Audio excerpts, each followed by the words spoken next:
Welcome, everybody, to the Tuesday edition of the Huddle Hub Podcast. My name is Metal Mike, and John is taking the day off to rest up and relax. He will be back next week, and we are going to finish off our March Madness tournament next Tuesday evening. Normally, we are live at 7 p.m. Eastern Standard Time on Tuesday nights, but with John taking the day off, I figured, I'm going to run a little early. We only got a little bit of things to cover. We'll take care of it and get out here a little earlier today. So we'll get back at it next week with the finale of the March Madness NFL style tournament that we started last week. We'll finish that off. And this gives you guys another week to go over to our social medias and comment on what teams move forward and what teams you like to ultimately see win the tournament championship. So this gives you guys a little bit more time. So if you want to, head over to our social medias over on TikTok, X, and now on Instagram at the Huddle Hub Pod. We are also now on Epic Studios at the Huddle Hub Pod. Not a lot of content is on the Epic Studios yet. We just opened that account on Saturday, I believe, is when that account was created. So not a lot of content yet on the Epic Studios account, but there will be more content to come. But we are on X, TikTok, Instagram, and Epic Studios at the Huddle Hub Pod. You're going to hit that follow button. Over on the YouTube, you're going to hit the subscribe button. That's how you follow. And, of course, on Twitch, you're going to follow here at the Huddle Hub Podcast as well. All the links to all of our social media bios are in the bio of the Twitch channel. You're going to click on the one that you desire to go to because I know not everybody uses every social media. So you're going to click on the one you desire and help us build the Huddle Hub Podcast going through the rest of the NFL offseason and beyond. You probably hear a dinging in the background. I was playing Fortnite before I went live here today, and it's starting to time out on me. You can kind of hear it. Yeah, ding, ding, and then it's going to go on sleep mode because I decided not to put it on sleep mode before I went live. So we're going to hear that for about... There we go. Now it's off. There we go. But yeah, you guys want to head over to our social medias and you can go ahead and comment on the videos for the March Madness tournament. Gives you guys an extra week to go ahead and help us pick the first ever March Madness champion. So yeah, and then me and John will announce the winner or pick the winner next week, next Tuesday night. So you're going to want to come join us for next Tuesday's show as well. As far as the Saturday episode, as of right now, okay, because my personal life is going to be taking a change in the next couple days. So as far as the Saturday edition of the Huddle Hub Podcast, as of right now, it is scheduled. It is scheduled for 11 a.m. on Saturday as normal. But that might change. That might change. And if it changes, then it will change to Sunday at 11 a.m. Eastern Standard Time. So, but as of right now, Saturday episode is happening. If you do not see me live on the Saturday edition, then you're going to want to come and watch Sunday. Or you can go over to the X, follow the X, and all show announcements are made on our X, Twitter, whatever you want to call it. So, but let's get into the first thing, the first order of business, and that is the UFL kicked off this past week. A very successful week one for the UFL, I will say. A lot of close games. There was only one game that was not close, and that was the Dallas Renegades against the Houston Gamblers. The Renegades went out, and by halftime, I'm going to say this right now, and I'm going to admit this, I turned this game off at halftime. I did. It just seemed like it wasn't really worth watching at halftime. It wasn't.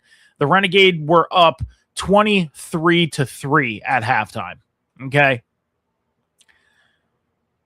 The Gamblers just did not put up a fight. They put up 17 points. They did. But by halftime, I was like, yeah, this game is over. But every other game was a close game. The DC Defenders end up losing to the Battlehawks 16-10.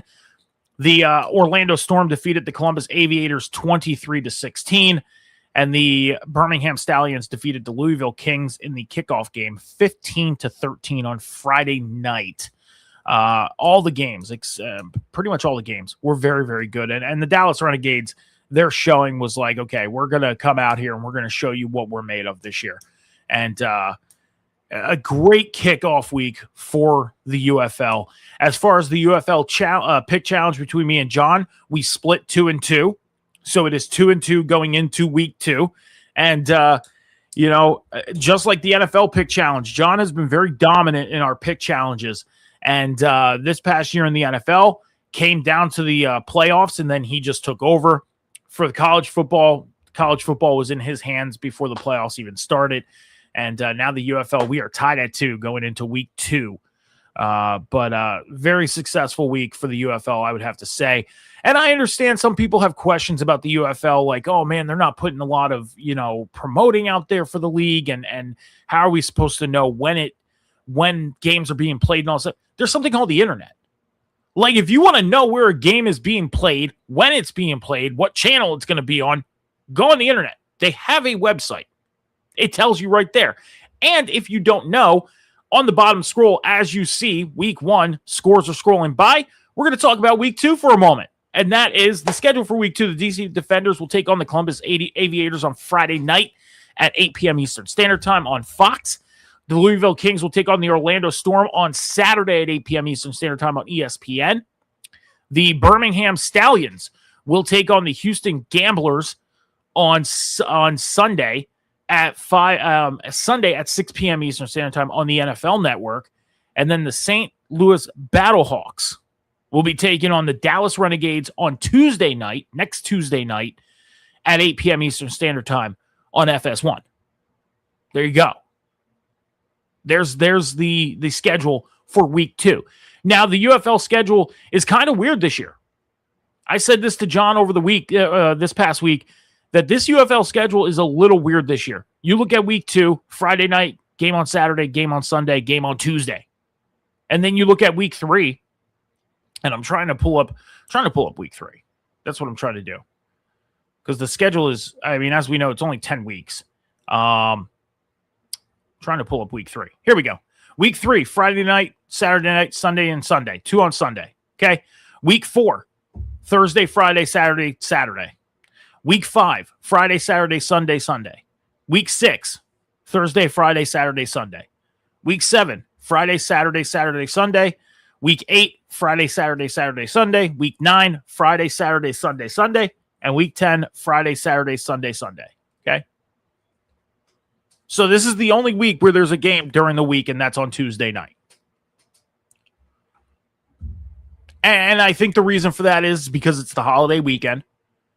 Anybody that celebrates Easter Sunday is Sunday. So they're not going to have a game on Sunday this week. And that makes sense. If anybody's wondering why the UFL, no, they do have a game on Sunday. Never mind. They do. The Birmingham Stallions and Houston Gamblers. Why am I saying that? But Sunday night, at least. But there you go. The schedule on the internet. Go find it. It's easy. UFL.com, UnitedFootballLeague.com, the UFL.com/schedules is where you can find the schedule for the year.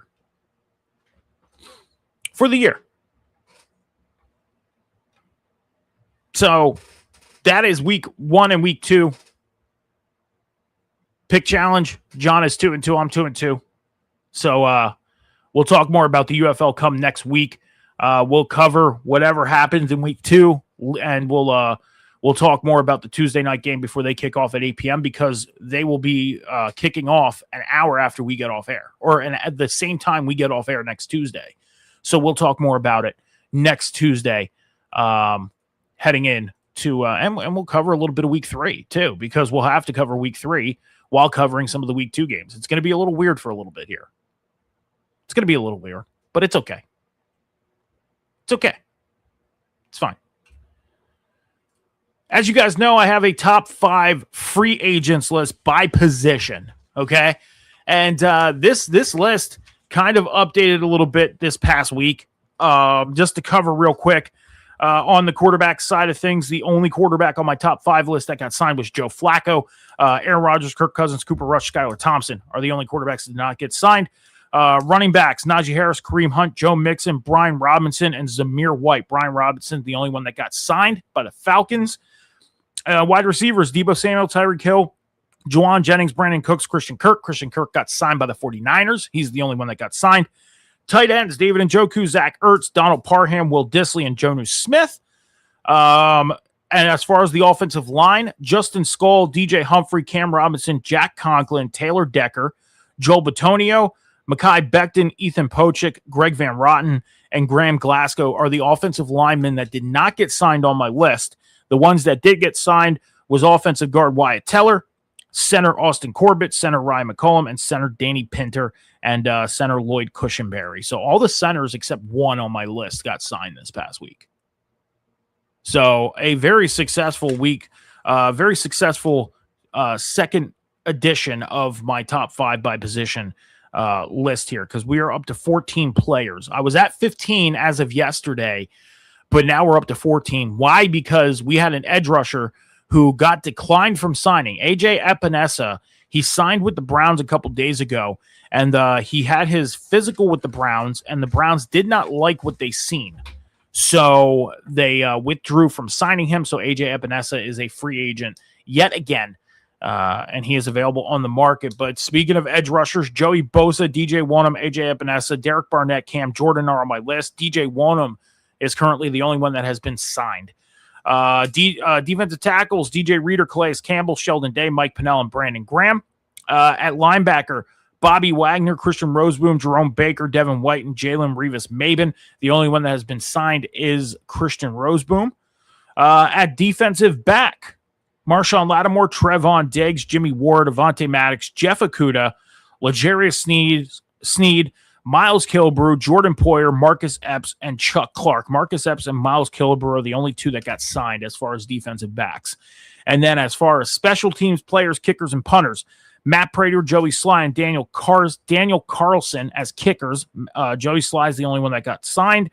And punters, Matt Ariza and Bradley Pinion.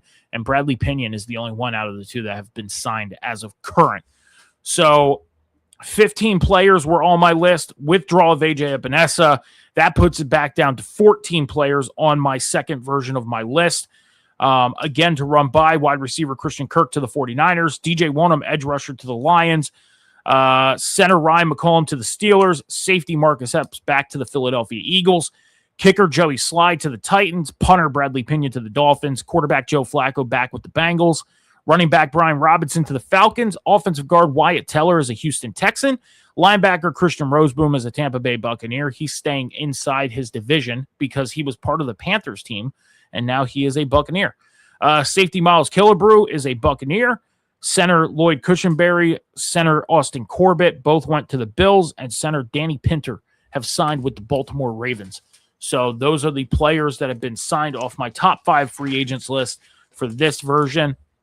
And we'll keep our eye out for any players that get signed. Now, you're probably wondering about the AJ Epinesa thing, okay? AJ Epinesa, he did sign with the Cleveland Browns, but the Browns did say that they will not be signing him due to being uncomfortable with his physical results. And here are the results of his physical that they are concerned about: his foot and ankle injury history, his concussion injury history, his rib injury history, and currently neck injury history. So that's a couple injuries to be concerned about, because those are injuries that could keep you out for weeks, if not a full season, especially your neck, especially a concussion, especially your ribs. You have broken ribs, you're easily out 6 to 8 weeks. Easily. You have a concussion, you're out 4 to 6 weeks. You have a neck injury, that could be a full season. And foot and ankle, pending on how bad it is, it could be 4 weeks, it could be the full season, pending. So this is a huge concern for the Cleveland Browns, and I get it. I always say that the Cleveland Browns defense is ready to go, but the offense needs to get things together. And it's true. And AJ Epinesa would have been a great addition to this Browns defense. He would have been. But it's understandable the team is not comfortable with signing him because of these injuries. And it makes sense. It makes sense. So AJ Epinesa, a free agent yet again, and we'll have to keep our eye out to see if he signs with anybody in the coming weeks. So there's my top 5 free agent list by position. We're going to take a 30-second break here on the Huddle Hub podcast. We'll be right back after this with the news coming out of the world of football.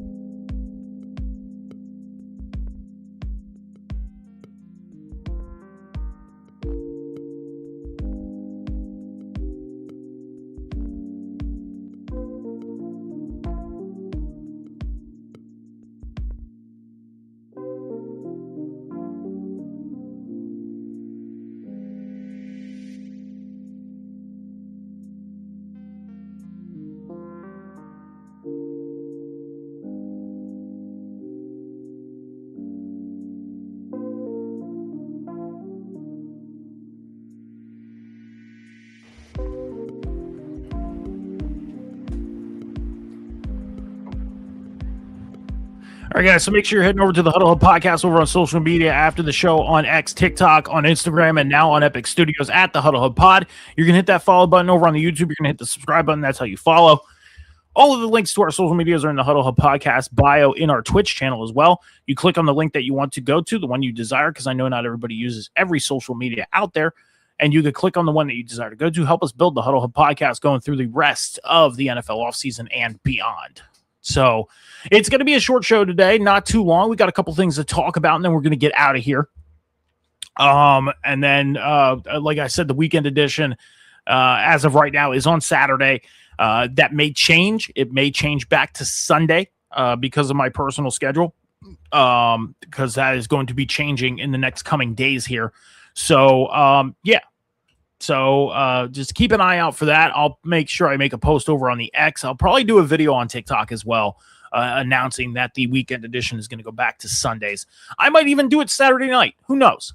Who knows? I'll make that decision when we get there and figure that out after today. So, we'll keep things rolling here on the Huddle Hub Podcast. I made a little bit of change before we get into things. I'm going to say this. You hear all the players and everything in professional sports talking about doing things in your community, right? We hear that all the time, right? So I was walking my one dog today down at the park right by my house. And, in the past 20 years of living here, you got used to seeing some of the same people walking their dogs. You say hi in passing. You even talk to them for a minute or two. And this past starting in spring is normally when you start seeing each other at, right? So in the past couple of weeks, since it started getting nicer out, today is a very beautiful day out. It's almost 70 something degrees outside. It's 78 degrees outside right now. Okay. Beautiful day here in Pennsylvania. And I'm not seeing the same people I normally see. Not. Now, whether they moved or they decided to go elsewhere to walk their dogs or whatnot, don't know. But I'm starting to see some newer people, right? And some of these newer people, they walk their dogs and they let their dogs do their business and don't take care of it. So when I got home from walking my dogs today, I said to myself, I'm going to do something for this community, for this park. So I called the Parks and Recreation Center here in my hometown. And I asked them, I said, look, there's a lot of parks here that have dog stations, with the baggies and stuff like that. And they said, yeah. I said, well, at this specific park, we don't have that. And there is a bunch of new people walking in this park, and they are letting their dogs do their business, and they are not cleaning it up. They are not being respectful to the park and the other animals that walk in this park. Plus, there's a bunch of baseball fields, there's football fields, there's, things that go on through the summertime. And nobody wants to walk in dog's business. Nobody does. Who wants? That's a bad day sometimes. You could be moseying along, having a great day, and then you step in some dog business, and it's like, man, now I got to go home and clean this up. And it's not a guarantee you're going to be able to clean the whole thing, right? So I came home from walking my dogs, and I said, I'm going to call. I'm going to see if I can get us some dog stations put in this park. And they said they're going to call me back and let me know whether it gets approved or not. The letter is on the desk of the person that approves this. And hopefully, and this could happen as soon as tomorrow. These dog stations could be put in as soon as tomorrow. So I'm very excited to the fact that they did that. And this should teach the lesson to some of these new walkers down at this park. Like, clean up your dog's business. Clean up your dog's business. Because number one, I don't want my dog walking up and sniffing your dog's business. And then that causes so many other problems, because if that dog could be sick, you're going to get other dogs sick. You get people sick. It's a chain of events that can occur that just can end in not such good ways. So I took it upon myself to call Parks and Recreation today, and I was like, yeah, we're going to take care of this. We're going to try and get a ball rolling.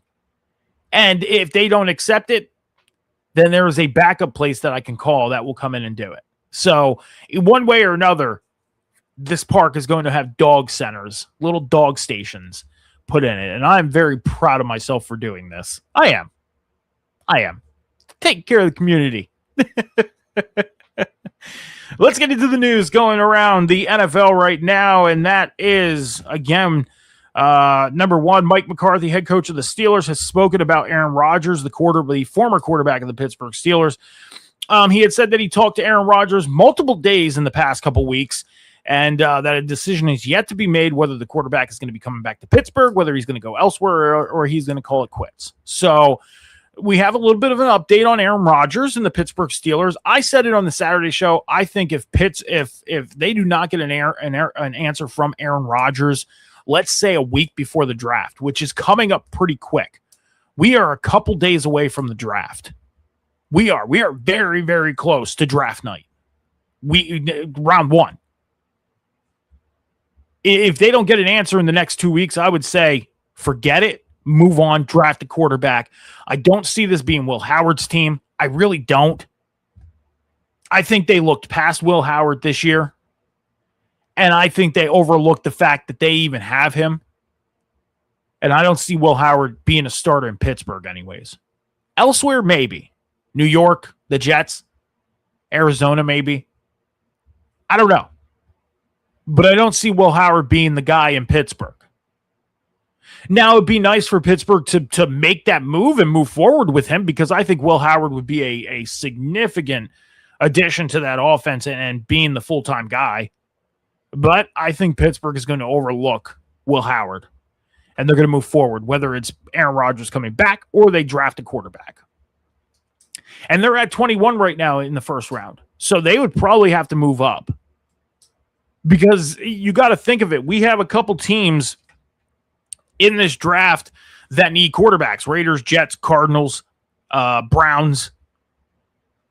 I think that's it. Yeah. The Raiders are at 1, Jets are at 2, Cardinals at 3, Browns are at 6. And then the Steelers, are at 21. They ain't getting a top quarterback that's in this draft class. Now, in my projection, I've been doing practice mock drafts the past couple weeks, actually. I'm up to 7 practice mock drafts. And I have the Steelers taking Drew Aller in round 3. I do. In my last practice mock draft, I actually had the Steelers taking Ty Simpson, quarterback out of Alabama. I do. So Pittsburgh, I think, needs to make a decision quicker than waiting a day or two before the draft. I think they should do it a week ahead of time. Because they seem like they're the only team that is sitting on the quarterback position, waiting, because Aaron Rodgers wants to make a decision. You don't get an answer by him by next week, move on. Because I think Pittsburgh fans, and Cam, who is my co-host on the Sunday edition during the season, he's a Steelers fan. And he's kind of sick of seeing a 10-7 season and making the playoffs in the 7th seed and being booted in the first round. I get it. I'd be. You want to see your team advance. I can imagine how Packers fans feel right now. 7th seed for 3 years in a row and getting booted in the first round 2 out of the 3 of those years. In the first year, you beat Dallas, and then you moved on to the divisional round and lost. But the last 2 years, losing to Philly in the first round, losing to Chicago in the first round, you don't want to keep going through that. You got to make the changes that are going to make you better. You got to. And Pittsburgh needs to stop sitting on this quarterback position. I said it last year when the whole Aaron Rodgers debacle was happening. I said Aaron Rodgers is coming to Pittsburgh. It's just all about when they pull the trigger and make it happen. Part of me feels like Aaron Rodgers ain't coming back. Part of me feels like Aaron Rodgers is going to go elsewhere this year, like Minnesota or Arizona. One of those two. And try and do something there. He can't make Minnesota better. Minnesota went 9-8, 14-3 the year before. Can't make them better. Arizona, he probably could. So I think Pittsburgh needs to stop sitting on this and move on, and within a week, decide what they're going to do. George Pickens, wide receiver of the Cowboys, has announced that he may not be taking part in the Dallas Cowboys offseason program.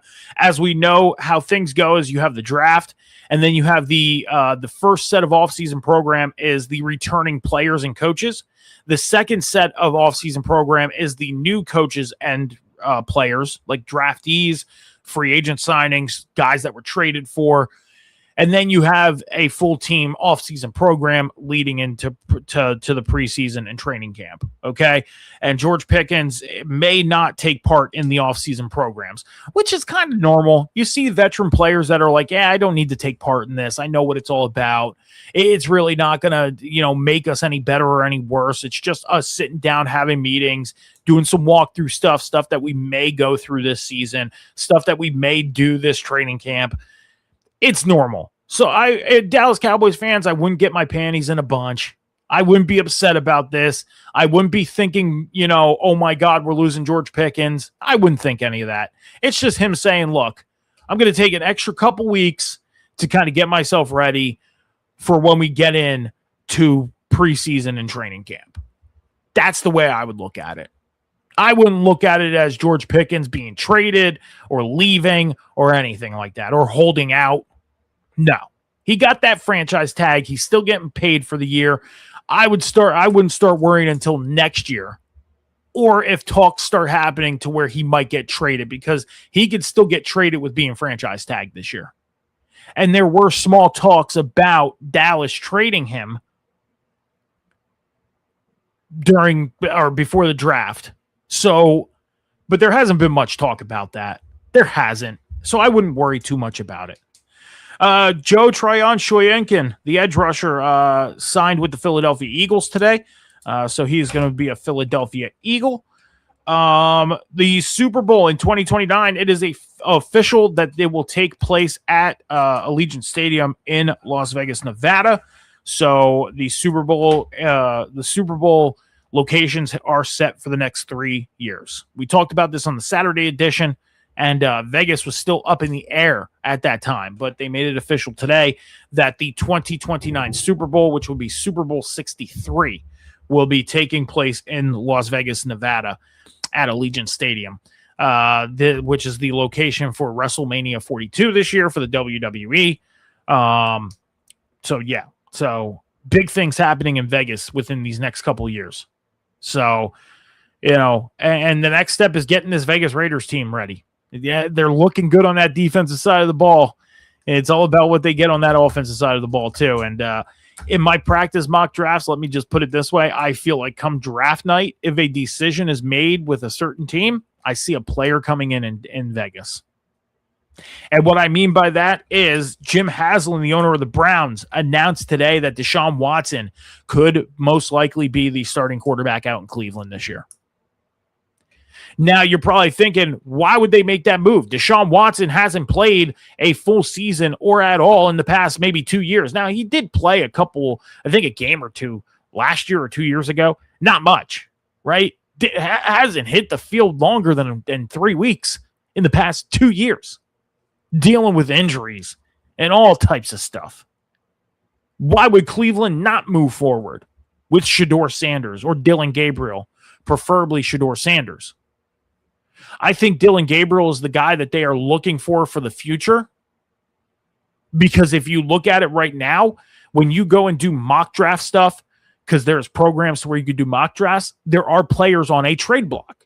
Shedeur Sanders is on there. So part of me feels like Shedeur Sanders may get traded on draft night, may get traded if they make the full-on decision before then that Deshaun Watson is going to be the starter in Cleveland. Now, in my one practice, actually a couple by practice, I have Shedeur getting traded to Las Vegas. I do. That's not my finalized mock draft, but I do have that. Now, Shedeur Sanders did change his number today. He is going to be wearing the number 2 now, his jersey number. So,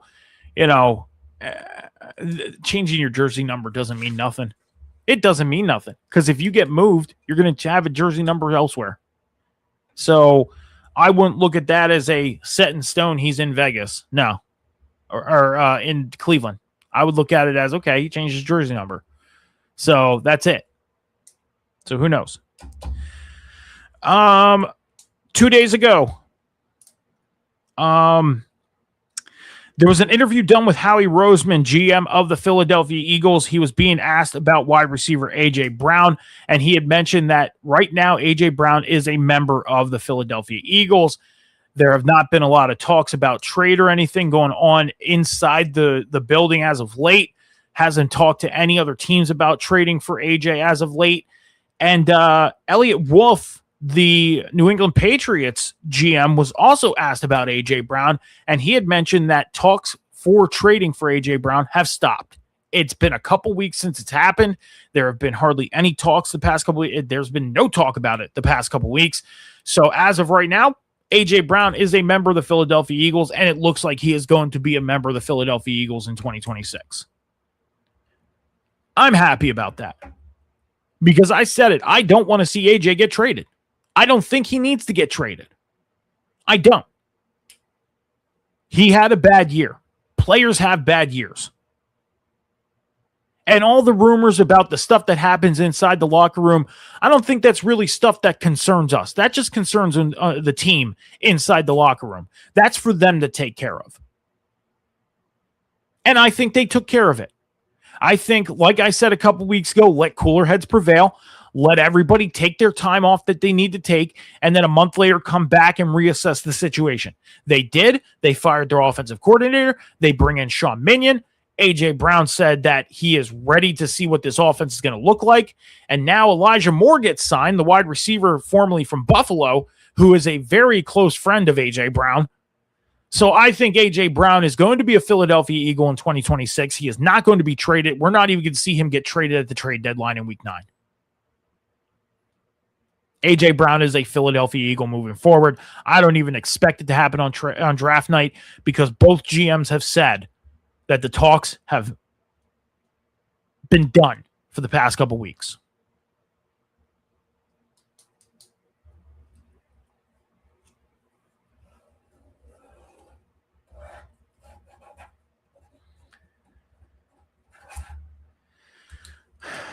Hard Knocks. If you watch Hard Knocks on HBO or HBO Max, the teams for the next two training camps have been announced in 2026 this summer. The training camp Hard Knocks will be the Seattle Seahawks, the defending Super Bowl champions. Let me start that over because I want to cut this one. It was announced that the show Hard Knocks on HBO and HBO Max have announced the teams for the next 2 years for the training camp show. No, I'm going to do this differently. Give me a second.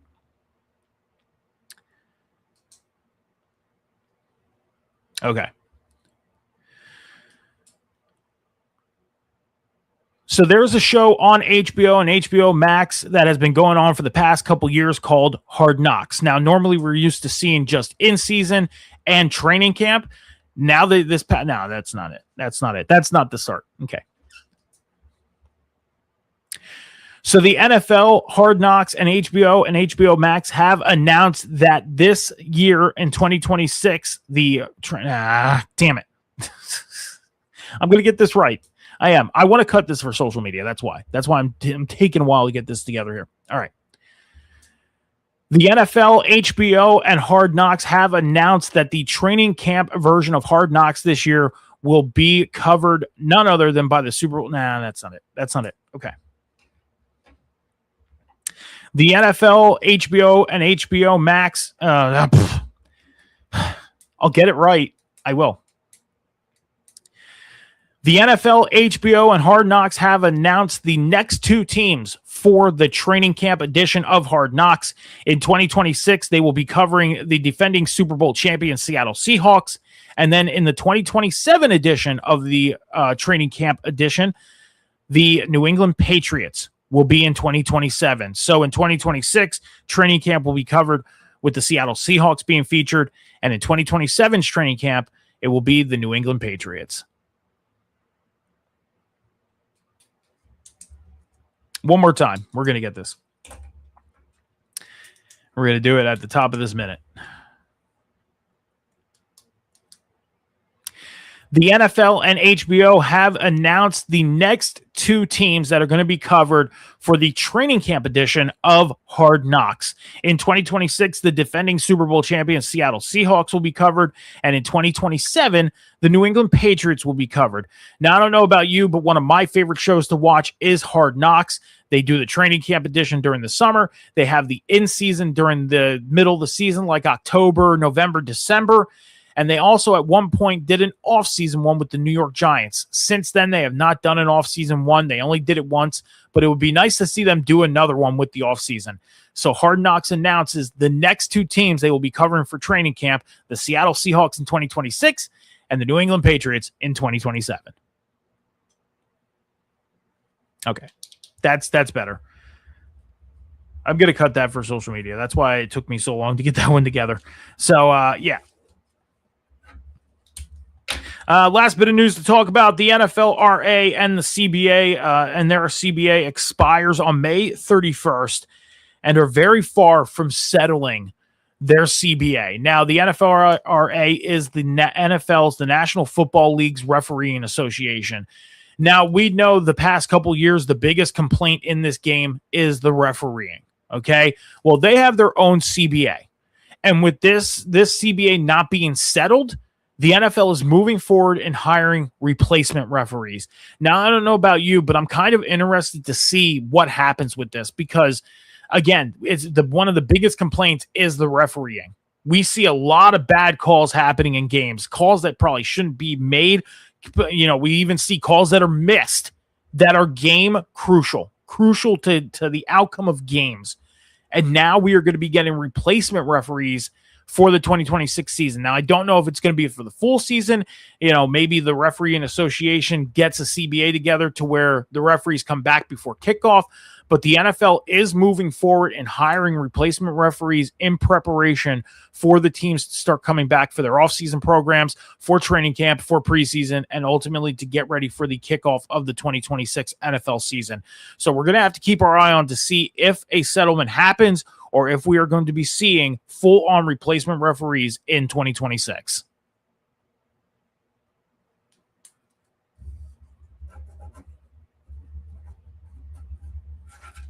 All right.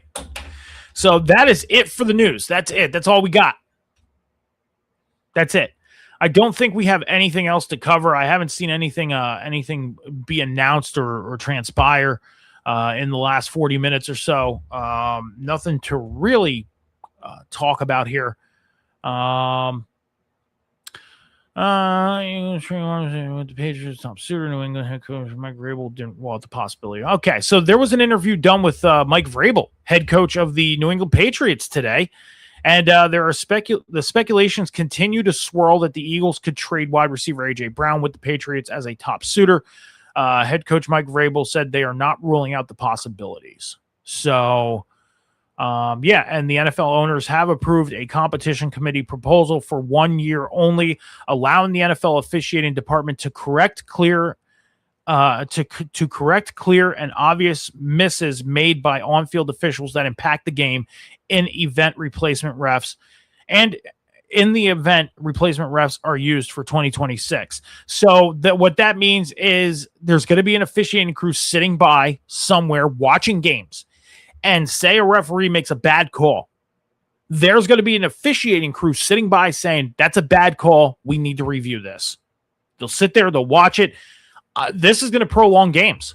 This is, because if they look and they see that a bad call is made and they have to, go back and look at this stuff, we're going to be seeing 3-hour games turn into 3.5-hour games.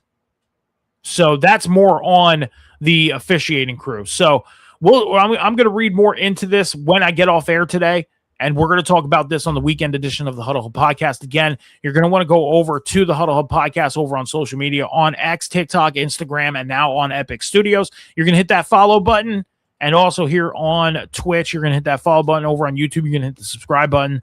I will post if the weekend edition is going to be changed or not. If not, it will happen on Saturday at 11 a.m. Eastern Standard Time. Other than that, make sure you're hitting that follow button on all the social medias that you are part of and helping us build the Huddle Hub podcast through the rest of the NFL offseason and beyond. You can follow me on social media over at Metal Mike 714 on Instagram, X, YouTube, and TikTok. That's where you can find me. I may do a stream today. I was thinking about doing a stream tonight for my player. I haven't played my player in over a month. It's been a while since I've done a stream. Okay. So I am thinking about doing a stream here on the Huddle Hub podcast tonight for my player in Madden. I may not. I also go live on TikTok for some Fortnite streams, my YouTube channel. I'm going to start putting stuff together tonight to start posting content on my YouTube channel starting at the beginning of April, which is tomorrow. Video game content. As of right now, Fortnite, Rocket League, Madden, college football are the 4 games that I would be posting content on there personally. I also have content to update here on the Huddle Hub podcast on the YouTube channel. So make sure you're following not only the Huddle Hub podcast on social media at the Huddle Hub pod all over the place, YouTube, Epic, TikTok, X, and on Instagram. But you can follow me as well personally, Metal Mike 714 on Instagram, X, YouTube, and TikTok. Okay? Thank you guys for stopping by today's show. We're going to get out of here. Again, Weekend Edition is going to still be happening as of right now on Saturday at 11 a.m. Eastern Standard Time. And then next Tuesday night, 7 p.m. Eastern Standard Time, me and John will be back with the finalizing of our March Madness tournament and get you talk more UFL with you guys. Until then, be good to each other, be kind to each other, take care of each other, be patient with each other. Remember, the world is not moving as fast as you think. Until this weekend, we'll see you guys later. Deuces.